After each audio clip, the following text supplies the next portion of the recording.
इसके अलावा जिनको पहले से मधुमेह रोग हो डॉक्टर पद्मालय, वो भी इस मौसम में बहुत परेशान रहते हैं क्योंकि वैसे ही इम्यूनो कॉम्प्रोमाइज्ड हैं और संक्रमण की संभावना डायबिटिक्स को बहुत ज़्यादा होती है। वहीं बर्न्स के केसेस भी देखे जाते हैं कि फुट इंजरी हो गई, पता नहीं चला, अगर न्यूरोपैथी हो चुकी है उनको। किस तरह से होम्योपैथी उनके लिए राहत लेकर आ सकती है संक्रमण के संभावना को कम करने के लिए, क्योंकि वो एक ऐसा वाल्नरेबल ग्रुप है जिसमें संक्रमण की संभावना न सिर्फ ज़्यादा होती है बल्कि अगर उनको कोई तरह की इलनेस हो जाती है तो उसमें जटिलताएं भी ज़्यादा देखी जाती हैं, यानी लंबा समय लेती है ठीक होने में। और इस तरह की दिक्कतें काफ़ी मधुमेह रोगी हैं जो बहुत जूझते हैं इस मौसम में इन समस्याओं से।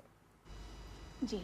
जैसे डायबिटीज़ हो गया, एक लाइफस्टाइल डिसऑर्डर है।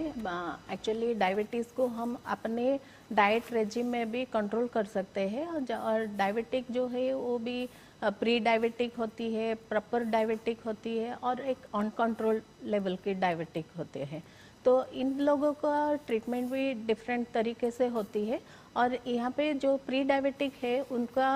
वही डाइट को हम अगर कंट्रोल करेंगे, उनका रेगुलर मोबिलिटी बढ़ाएंगे, थोड़ा सा योग एक्सरसाइज करेंगे मॉडरेट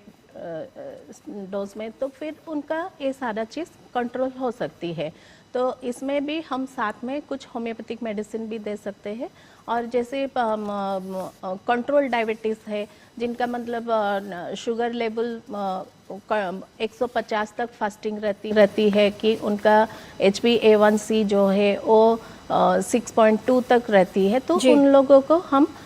होम्योपैथिक दवाई से भी मैनेज कर सकते हैं। और जिनका साथ में हम डाइट का भी केयर रखेंगे और उनको एक्सरसाइज के लिए भी बताएंगे। और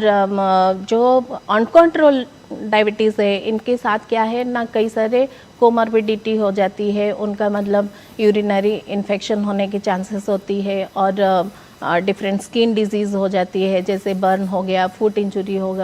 गया वो सारा चीज़ फिर उसमें सेकेंडरी इन्फेक्शन होने की चांसेस होती है। उनका जो इम्यूनिटी थोड़ा कम हो जाती है, तो उनको भी हमें कंट्रोल करने के लिए मतलब